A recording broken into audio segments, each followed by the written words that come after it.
Students हमारे 10 minute series के अंदर आज हम कंप्लीट करने वाले हैं कोऑर्डिनेशन कंपाउंड चैप्टर को। मुझे पता है आप लोगों को बहुत मजा आ रहा है, उतना ही मजा हम लोग को भी आ रहा है। जितनी मेहनत आप नीट के लिए कर रहे हो उतनी मेहनत हम भी आपके लिए कर रहे हैं। इसलिए इस वीडियो के ऊपर कम से कम 500 लाइक तो बनते हैं। लाइक जरूर कर देना भैया, बहुत ज्यादा मेहनत कर रहा हूं मैं आप लोगों के लिए। क्विक रिवीजन बहुत काम आने वाला है आपके पास। जब आप एग्जाम देने जाओगे उससे एक दिन पहले आप इसको बहुत अच्छे से रिवाइज कर सकते हो। चलिए शुरू करते हैं कोऑर्डिनेशन कंपाउंड के साथ। बांध लीजिए अपनी सीट की पेटी, क्योंकि हम चलने वाले हैं क्विक रिवीजन के ऊपर।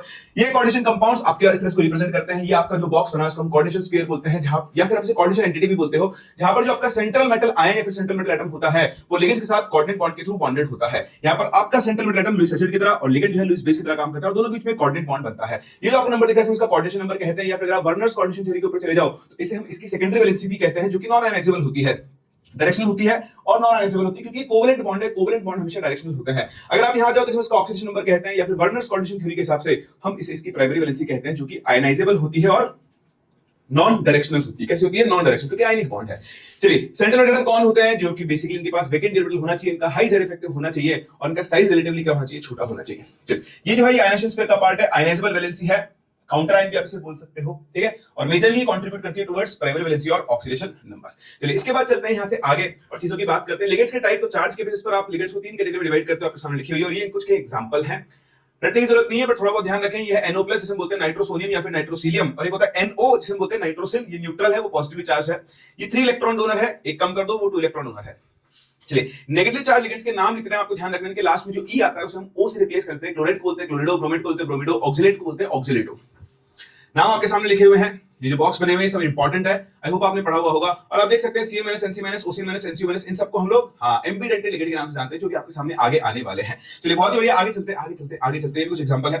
इसके बाद आते हैं, बात करते हैं हम डेंसिटी के बेसिस पर आपके पास एक लिगेंड एक बार में कितने कोऑर्डिनेट बॉन्ड बना रहा है, वो उसकी डेंसिटी कहलाती है, और उसके बेसिस पर आप लिगेंड्स को ऐसे क्लासिफाई करते हो। ये कुछ कॉमन बाइडेंटेड लिगेंड्स हैं जिनके एग्जांपल आपको ध्यान रखने, जो मैंने काट दिए वो इतने इंपॉर्टेंट नहीं है, एक बार देखकर छोड़ सकते हो, लेकिन जो नहीं काटे वो इंपॉर्टेंट है। बाइपेंटेल हो गया, इथाइलिन डायमाइन हो गया है, ये आपके पास ऑक्सीलेटो है, ठीक है, ऑक्सीलेट लिखा है, इसको आप ऑक्सीलेटो बोलोगे। ये इसका स्ट्रक्चर है। तो देखो ये हो गया, ये हो गया, ये हो गया, ये बीच में से काटो, दोनों साइड बराबर है, बोलते हैं सिमेट्रिकल बाइडेंटेड लिगेंड, जिन्हें हम लोग कोऑर्डिनेशन कंपाउंड में AA की फॉर्म से रिप्रेजेंट करते हैं। भैया आप देखो ग्लाइसिनेटो, ये एक अनसिमेट्रिकल बाइडेंटेड लिगेंड है, इसे हम AB की फॉर्म से डिनोट करते हैं। Very very very important, name से कुछ याद रहे ना रहे, एक इथाइलिन डायमाइन, एक ऑक्सीलेट, और ये NiDMG होल ट्वाइस रोजी रेड PPT बनता है इसका। ये डाइमिथाइल ग्लाइऑक्सीमेटो है, इसका स्ट्रक्चर जरूर याद रखें, क्योंकि यहां पर और सॉल्ट एनालिसिस दोनों के अंदर आपके काम में आता है। चलिए इससे बढ़ते हैं थोड़ा सा और आगे और बात करते हैं H। EDT है, 4- चार्ज होता है, हेक्साडेंटेड लिगेंड होता है, एक साथ 6 कोऑर्डिनेट बॉन्ड बनाता है, और इसकी जो डेंसिटी होती है वो pH डिपेंडेंट होती है। वैसे आपके काम की नहीं, बट एक बार सुन लो और जान लो। चलिए इसके बाद चलते हैं आगे। एम्बिडेंटेड लिगेंड मैंने आपको भी बताया था, जिनमें एक से ज्यादा डोनर एटम होता है, बट एक बार में एक यूज करता है। यहाँ सल्फर डोनर, यहाँ नाइट्रोजन डोनर, यहाँ ऑक्सीजन डोनर, यहाँ नाइट्रोजन डोनर। ये आपको याद रखना बहुत जरूरी है, इन दोनों को ध्यान रखें। NO2- को नाइट्रो बोलते हैं, पहले से को नाइट्राइटो N और इसे नाइट्राइटो O बोलते थे। NO2- एंड ONO-, ठीक है, ये दोनों एक दूसरे के एम्बिडेंटेड लिगेंड्स हैं। चलिए किलेटिंग लिगेंड्स, अगर कोई लिगेंड सेंट्रल एटम के साथ क्लोज रिंग फॉर्म कर रहा है तो उन्हें हम लोग किलेटिंग लिगेंड्स कहते हैं। किलेटिंग लिगेंड्स ज्यादा स्टेबल होते हैं as compare to monodentate ligands, ये आपको ध्यान रखना होगा। चलिए जी, इसके बाद चल थोड़ा आगे। सबसे इंपॉर्टेंट ये टेबल आपके पास, पूरी टेबल आपको याद रखनी है। आपको याद रखना ये कि 3D सीरीज का अगर +3 आयन है तो फिक्स है कि उसका कोऑर्डिनेशन नंबर 6 होगा। +2 वाले का 6 और 4 दोनों हो सकता है, लेकिन +3 वाले का हमेशा 6 होगा। PT+2 PD+2 PT+2 PD+2 coordination number हमेशा 4 होगा। स्क्वायर पेयर कॉम्प्लेक्स बनेगा, हाइब्रिडेशन DsP2 आएगा, सोचने का ही नहीं है, ठीक है। और PT+4 PD+4 कोऑर्डिनेशन नंबर 6 होगा हमेशा, उसका जो कॉम्प्लेक्स बनेगा वो हमेशा D2sp3 होगा। रट ले, कोई दिक्कत नहीं, रट ले, लेकिन ये ध्यान रखना कोऑर्डिनेशन नंबर का आइडिया आपको अच्छे से होना चाहिए। इसके बाद चलते हैं आगे। होमोलिप्टिक हेटेरोलिप्टिक, सारे लिगेंड सेम, होमोलिप्टिक लिगेंड्स अलग-अलग टाइप के, हेटेरोलिप्टिक याद रखने की जरूरत नहीं है। चलिए और आगे बढ़ते हैं। EN का ये फार्मूला है सिंपल सा, Z-ON+2 × CN। इस फॉर्मूले से आप इसका इफेक्टिव एटॉमिक नंबर निकाल सकते हो, या फिर आप बहुत सिंपल है, पहले उसके पास कितने इलेक्ट्रॉन थे और कॉम्प्लेक्स बनने के बाद उसके पास कितने इलेक्ट्रॉन हैं, उसी को हम उसका इफेक्टिव एटॉमिक नंबर कहते हैं। फॉर एग्जांपल यहां देखो कोबाल्ट का एटॉमिक नंबर होता है 27।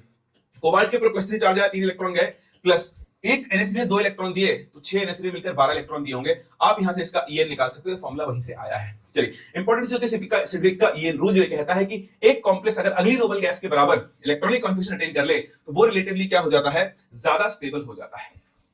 ये रूल सिर्फ कार्बोनिल्स के ऊपर एप्लीकेबल है। यहां आप देख सकते हैं इसका 35 का 36 से ज्यादा स्टेबल है। अब जिसका 35 है वो एक इलेक्ट्रॉन और लेकर 36 पे पहुंच जाएगा, तो खुद इलेक्ट्रॉन लेगा तो खुद रिड्यूस हो रहा है, और जो खुद रिड्यूस होता है किसी तरह काम करेगा, ऑक्सीडाइज की तरह। अगर किसी के पास 37 इलेक्ट्रॉन है 37, तो एक इलेक्ट्रॉन लूज करेगा, खुद ऑक्सीडाइज होगा, किसकी तरह काम करेगा, रिड्यूसिंग एजेंट की तरह। तो इस तरह के क्वेश्चन आपके सामने आ सकते हैं, जरूर जरूर जरूर ध्यान रखें। ये आपके सामने एग्जांपल लिख दिए मैंने दोनों, आप इनको आराम से पढ़ सकते हो, आपको समझ में आ जाएगा। चलिए इसके बाद चलते हैं और आगे बात करते हैं नोमेनक्लेचर की। नोमेनक्लेचर में कुछ रटना नहीं है, ये कंपाउंड्स हैं, इनके नाम की प्रैक्टिस कर लो, बहुत आसान होता है। पहले केटाइन का नाम लिखते हैं, पोटेशियम या 3 लिखने की जरूरत नहीं है। फिर एनायन का नाम लिखते हैं, 6 तो हेक्सा, पोटेशियम हेक्सा साइनिडो, एनायन है तो फेरेट और उसका रोमन न्यूमेरल में ऑक्सीडेशन नंबर आएगा। प्रैक्टिस कर लेना बहुत अच्छे से, आपने नोमेनक्लेचर पढ़ा हुआ है, नहीं पढ़ा हुआ है तो भी आप मेरा लेक्चर देखकर इसका कोऑर्डिनेशन कंपाउंड का नोमेनक्लेचर वाला पार्ट उसकी प्रैक्टिस करो, 15 मिनट लगेंगे, कंप्लीट हो जाएगा। ठीक है, चलिए फिर आते हैं क्रिस्टल फील्ड थ्योरी के ऊपर। क्रिस्टल फील्ड थ्योरी ये कहती है कि भैया सेंट्रल मेटल एटम और लिगेंड के बीच में किसी तरह कोई बॉन्ड नहीं बनता है, इनके बीच में प्योर इलेक्ट्रोस्टैटिक अट्रैक्शन होता है, दोनों को पॉइंट चाहिए। इसके पॉइंट्स इंपॉर्टेंट है, स्टेटमेंट फॉर्म में आपसे पूछे जा सकते हैं, इसलिए सब कुछ मैं आपके लिए लिखा हुआ लेकर आया हूं, एक बार आप इसे पढ़ लेना। ठीक है, कहानी सुना रहा है कि जब आपके पास नॉर्मल ऑर्बिटल्स होते हैं तो उनकी एनर्जी सेम होती है, जब ऑक्टाहेड्रल, टेट्राहेड्रल या स्क्वायर पेयर फील्ड बनता है तो इन ऑर्बिटल्स की एनर्जी चेंज हो जाती है, स्प्लिट हो जाती है। तो ये स्प्लिटिंग है, ऑक्टाहेड्रल फील्ड में 2 ऑर्बिटल ऊपर जाते हैं एक्सियल, 3 नीचे आते हैं, इनको बोलते हैं ईजी, इनको बोलते हैं टी2जी, इनके बीच का जो गैप है उसको बोलते हैं डेल्टा नॉट। ये वेरी सेंटर 0 लेवल, ये इससे बढ़ते तो कैसे लगता है, उल्टा होता है, उल्टा हो गया। 5 टोटल थे, 3 नीचे गए तो उनकी एनर्जी ऊपर आ गई +3/5 डेल्टा नॉट, 2 ऊपर थे -2/5 डेल्टा नॉट, सिंपल सा है। ठीक है, ऐसे आप देखोगे टेट्राहेड्रल में जस्ट उल्टा हो जाएगा, 3 ऊपर 2 नीचे। लेकिन ध्यान रखना यहां पर हम सिर्फ इसको T2 और इसको E बोलते हैं, G नहीं लगाते, G सिमेट्री को दिखाता है जो कि सिर्फ और सिर्फ ऑक्टाहेड्रल फील्ड के अंदर की। बाकी कहानी सेम है, 2 नीचे तो 2/5 डेल्टा नॉट ऊपर, 3 ऊपर तो -3/5 डेल्टा T नीचे। डेल्टा नॉट डेल्टा टी से बड़ा होता है, ये रिलेशन है, delta T equal to 4 delta naught. वैसे स्क्वायर प्लेन फील्ड आपके सिलेबस में नहीं है, बट फिर भी एक बार देख लो, स्क्वायर प्लेन प्लेनर फील्ड में स्प्लिटिंग थोड़ी अलग होती है, इसमें dx स्क्वायर का सबसे ऊपर होता है, फिर dxy, फिर dz स्क्वायर और फिर ये दोनों। सबसे इंपॉर्टेंट चीज ये है कि सबसे ज्यादा डेल्टा स्क्वायर प्लेनर होता है, फिर डेल्टा ऑक्टाहेड्रल और फिर डेल्टा टेट्राहेड्रल होता है, इतना आपको ध्यान रखना होगा। चलिए बहुत ही बढ़िया, बहुत ही बढ़िया, बहुत बढ़िया। अब चलते हैं, ये आपके पास लिगेंड्स की स्ट्रेंथ की सीरीज है जिसकी ट्रिक आपके सामने लिखी हुई है, आपको ध्यान रखना है। जो पर्पल बॉक्स के अंदर सभी वीक फील्ड लिगेंड है, इसके बाद की नीचे वाले सभी जो स्ट्रॉन्ग फील्ड लिगेंड्स हैं। कुछ इंपॉर्टेंट बातें, ये जो आप देख रहे हो ये सिर्फ और सिर्फ 3D सीरीज पर एप्लीकेबल है, 4D और 5D सीरीज के लिए सभी लिगेंड्स क्या होता है, SFL होता है। दूसरी इंपॉर्टेंट चीज, कोबाल्ट +3 के लिए, किसके लिए, कोबाल्ट +3 के लिए ऑक्सीजन डोनर्स जैसे ऑक्सिलेट हो गया, वाटर हो गया, ये सब किसकी तरह काम करते हैं, स्ट्रॉन्ग फील्ड लिगेंड की तरह काम करते हैं। किस तरह काम करते हैं, स्ट्रॉन्ग फील्ड लिगेंड की तरह काम करते हैं। आप जरूर जरूर जरूर याद रखें, बहुत इंपॉर्टेंट। ऑक्सिलेट तो रख लो, कोबाल्ट +3 के साथ ऑक्सिलेट है, SFL की तरह काम करेगा। चलिए आगे बढ़ते हैं, आगे बढ़ते हैं। अब क्या करना है, बहुत सिंपल सी ट्रिक है। कभी भी आपके पास 6 नंबर कोऑर्डिनेशन नंबर 6 है ना, कोऑर्डिनेशन नंबर 6 का कॉम्प्लेक्स आए तो इस तरह स्प्लिटिंग करवा के इलेक्ट्रॉन्स को भरना है। अगर ये खाली है, ट्रिक बहुत सिंपल, ये खाली है तो D2sp3 इनर ऑर्बिटल कॉम्प्लेक्स, ये खाली नहीं है तो sp3d2 आउटर ऑर्बिटल कॉम्प्लेक्स। सारी कहानी लिखी हुई है। ठीक है, अगर आपका SFL है तो पहले T2G भरा जाएगा, फिर ऊपर भरेंगे। अगर WFL है तो पहले इनको भरा जाएगा, फिर उसके बाद पेरिंग करके लिख दिया मैंने आपके लिए।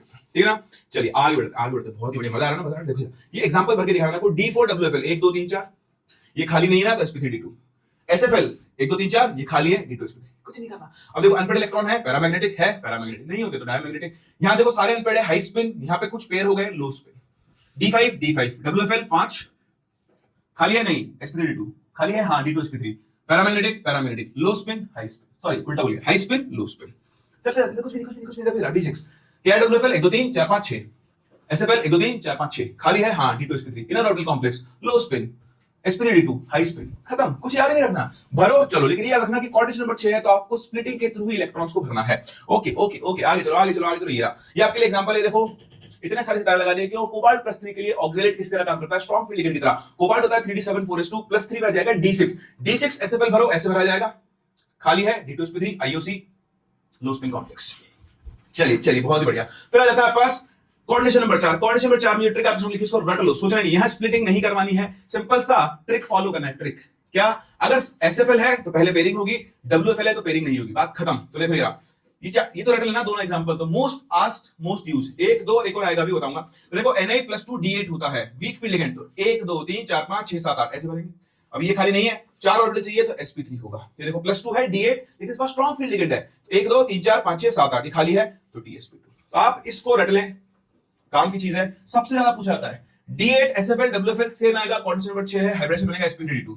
D8 SFL square planar dsp2, D8 WFL coordination number 4 sp3 आएगा। और इसके अलावा एक ये NiCO4 रट ले इसको, तो इसमें D10 बनता है, 10 इलेक्ट्रॉन आते हैं टोटल, और इसका हाइब्रिडेशन बनेगा sp3। मोस्ट आस्क्ड है, रट भी लोगे तो कोई दिक्कत नहीं है। चलिए इसके बाद चलते हैं और आगे। ये आपकी प्रैक्टिस के लिए, प्रैक्टिस कर करके आप मैच कर सकते हो, जो मैंने आपको ट्रिक सिखाई उसको यूज कर सकते हो। ये टेबल सिर्फ आपको इसीलिए दी गई है। फिर बात करते हैं प्रॉपर्टीज में। Colour of complex most asked है, बहुत आसान होता है, 2 तरीके से कलर शो करते हैं, डी ट्रांजिशन और एक चार्ज ट्रांसफर। डी ट्रांजिशन क्या होता है, स्प्लिटिंग हुई, या इलेक्ट्रॉन था, इस पे गिरी गिरी गिरी गिरी बिजली गिरी, है ना, बिजली गिरी तो उसने एब्जॉर्ब की, डेल्टा ई बराबर hc अपॉन लैम्डा। पहले टाइप के क्वेश्चन लैम्डा का ऑर्डर पूछेगा कि भाई अगर स्ट्रॉन्ग फील्ड है तो डेल्टा ई ज्यादा लैम्डा कम, वीक फील्ड है तो डेल्टा ई कम लैम्डा ज्यादा, ध्यान रख लेना। यहां से जाएगा ऊपर 10 की घात -8 यानी 10 टू पावर -8 सेकंड के लिए बैठेगा और वापस नीचे कूदेगा, नीचे कूदेगा तो एनर्जी एमिट करेगा। ये एब्जॉर्ब और एमिट एक दूसरे के कॉम्प्लीमेंट्री होता है, जिसे आप इस कॉम्प्लीमेंट्री कलर साइकिल से पता कर सकते हो। अगर ज्यादा टाइम रेड एब्जॉर्ब किया तो आधे टाइम ग्रीन एमिट करेगा और आपको कौन सा कलर दिखाई देगा, एमिट वाला यानी ग्रीन कलर आपको दिखाई देगा। बात समझ रहे हैं? तो ध्यान रखना इंपॉर्टेंट है। अब इसके होने के लिए अनपेड इलेक्ट्रॉन का होना जरूरी है। अगर अनपेड इलेक्ट्रॉन नहीं है तो कलर शो नहीं करेगा, लेकिन अगर अनपेड इलेक्ट्रॉन होने के बाद भी वो कलर शो कर रहा है तो उसका कारण होगा चार्ज ट्रांसफर स्पेक्ट्रा। Mn+7 एक भी अनपेड इलेक्ट्रॉन नहीं है, क्रोमियम+6 एक भी अनपेड इलेक्ट्रॉन नहीं है, लेकिन फिर भी ये कलर शो करते हैं। इसका मतलब इनके अंदर क्या हो रहा है, चार्ज ट्रांसफर हो रहा है। ठीक है, चार्ज ट्रांसफर के कलर बहुत इंटेंस होते हैं। ओके जी, कलर के बाद चलते हैं आगे। ये सबसे इंपॉर्टेंट है, नीट में कम पूछा गया, इससे बहुत बहुत बहुत इंपॉर्टेंट है। बॉन्डिंग इन मेटल कार्बन, इसको हम सिनर्जिक बॉन्डिंग भी बोलते हैं। इसमें होता क्या है, बहुत सिंपल सी बात है। देखो, पहले कार्बन मोनोऑक्साइड अपने 2 अनपेड इलेक्ट्रॉन मेटल के खाली ऑर्बिटल देकर सिग्मा बॉन्ड बनाता है। अब ये जो आपके पास सेंट्रल मेटल एटम है, इसके डी ऑर्बिटल के अंदर इलेक्ट्रॉन्स होते हैं, जिनको ये कार्बन मोनोऑक्साइड के pi star anti bonding orbital देता है और पाई बॉन्ड बनता है। 2 बॉन्ड बन रहा है, मेटल कार्बन का बॉन्ड स्ट्रांग होता है, इसलिए इसे सिनर्जिक बॉन्डिंग बोलते हैं। पहली बात। दूसरी इंपॉर्टेंट बात, इलेक्ट्रॉन कहां पर आ रहा है, पाई स्टार एंटी बॉन्डिंग में। तो इलेक्ट्रॉन अगर पाई स्टार एंटी बॉन्डिंग में आ रहा है तो कार्बन ऑक्सीजन का बॉन्ड ऑर्डर कम होता है, और बॉन्ड ऑर्डर कम होगा तो इसकी बॉन्ड लेंथ क्या होती है, बढ़ती है। सारी कहानी आपके सामने यहां पर लिख दी गई है। ठीक है, कहां आ रहा है, कहां जा रहा है और उसका क्या इंपैक्ट पड़ रहा है, क्यों इसको सिनर्जिक बॉन्डिंग बोलते हैं, बहुत अच्छे समझ रहे हैं। साफ साफ लिख दिया मैंने यहां पर। इंपॉर्टेंट चीज क्या है, ये आपको ध्यान रखना है। क्या ध्यान रखना है आपको, कि जितना ज्यादा मेटल की तरफ से डोनेशन होगा, कार्बन ऑक्सीजन का बॉन्ड ऑर्डर उतना ही कम होगा। बॉन्ड ऑर्डर पे फोकस करना, बॉन्ड ऑर्डर कम होगा तो बॉन्ड लेंथ बढ़ेगी। और मेटल की डोनेशन टेंडेंसी उसके नेगेटिव चार्ज पर डिपेंड करती है। नेगेटिव चार्ज जितना ज्यादा, डोनेशन उतना ज्यादा, पॉजिटिव चार्ज जितना ज्यादा, डोनेशन उतना कम। इसे क्वेश्चन देखो, नीट 2016 का क्वेश्चन रिपीट हो सकता है, ध्यान रखना। Which of the following has longest CO bond length. तो भैया लॉन्गेस्ट सीओ बॉन्ड लेंथ के लिए लोएस्ट सीओ बॉन्ड ऑर्डर आपको देखना होगा। तो आपको देखना होगा डोनेशन जितना ज्यादा होगा, सीओ का बॉन्ड ऑर्डर उतना ही कम हो जाएगा। सबसे ज्यादा डोनेट कौन करेगा, जिसके ऊपर सबसे ज्यादा नेगेटिव चार्ज है। तो डी सबसे ज्यादा डोनेट करेगा, फिर सी होगा, फिर बी होगा और फिर ए होगा। तो डी की बॉन्ड लेंथ, डी में कार्बन ऑक्सीजन की बॉन्ड लेंथ सबसे ज्यादा होगी और इस हिसाब से डिक्रीज होता जाएगा। तो करेक्ट आंसर आपका हो जाएगा ऑप्शन नंबर डी। एक बार चेक कर लेना इस चीज को। ठीक है, बहुत बढ़िया बहुत बढ़िया। आगे चलते हैं, देखो आगे चलते हैं। ये भैया एनसीईआरटी की फोटो है, ले फोटो ले, लगे फोटो। इस फोटो को आप बहुत अच्छे से देख ले और यहाँ पर इन दोनों को रट ले, बिल्कुल रट ले, है ना, रट ले। क्यों? क्योंकि जेईई में 3-4 बार पूछा चुका है, नीट में आज तक नहीं पूछा गया है। क्या पूछेगा, इसमें कितने ब्रिजिंग लिगेंड है, इसमें कितने नॉन ब्रिजिंग लिगेंड है, इसमें मेटल मेटल बॉन्ड है या नहीं है, इसमें ब्रिजिंग बॉन्ड है या फिर नहीं है। ठीक है, याद रख सकते हैं। Very very very important. आगे बढ़ो आगे बढ़ो आगे बढ़ो, ये आगे बढ़ो। ये देखो आइसोमेरिज्म, स्ट्रक्चरल और स्टीरियो, दो तरह की होती है। पहले बात करते हैं स्ट्रक्चरल की। ये इसके पास 4 टाइप की होती है। आयनेशन में दोनों टाइप ऑफ आयंस में डिफर करते हैं। हाइड्रेट, कोऑर्डिनेशन स्फीयर के अंदर और बाहर नंबर ऑफ वाटर मॉलिक्यूल्स में डिफर करते हैं। लिंकेज, अगर एम्बिडेंटेड लिंकेज है तो ये था सकते हैं कि वो हमेशा लिंकेज तो शो करेगा अगर एम्बिडेंटेड लिगेंड है। कोऑर्डिनेशन, कैटायन भी कॉम्प्लेक्स, एनायन भी कॉम्प्लेक्स, लिगेंड्स एक्सचेंज होंगे और कोऑर्डिनेशन आइसोमेरिज्म शो करेगा। एक सिंपल सा क्वेश्चन आपसे लिखा के दिखाया था, देखो ये रहा। ये क्या है, एम्बिडेंटेड लिगेंड है भैया, लिंकेज शो करेगा। क्वेश्चन खत्म हो चुका है। ठीक है, यहां पर आओ, यहां पर आओ, यहां पर आओ। ये देखो भैया, आयनेशन आइसोमर, इसका Cl को अंदर भेजो, NO2 को बाहर निकालो। है कोई ऐसा ऑप्शन? नहीं रहा। क्वेश्चन खत्म। ध्यान रखना, आइसोमेरिज्म आप चेक कर रहे हो तो कोऑर्डिनेशन नंबर, ऑक्सीडेशन नंबर नहीं बदलना चाहिए। बताओ ये और ये एक दूसरे के क्या है, ये एक दूसरे के लिंकेज आइसोमर है। NO2 ONO, ambidentate ligand.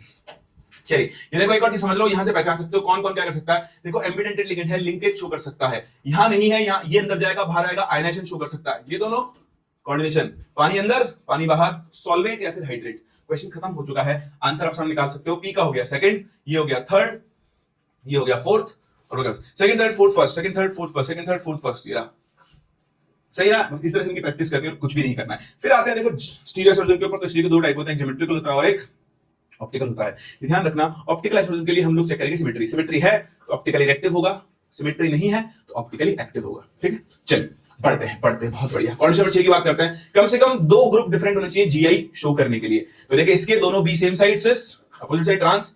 इसको ऐसे काट दो, इधर ए इधर ए, ऊपर भी, सॉरी इसको पूरे को ले लो प्लेन में, इधर ए पीओएस है, ओआई शो नहीं करेगा। MA4BC सेम है, दोनों same side, cis opposite side trans, दोनों में पीओएस है।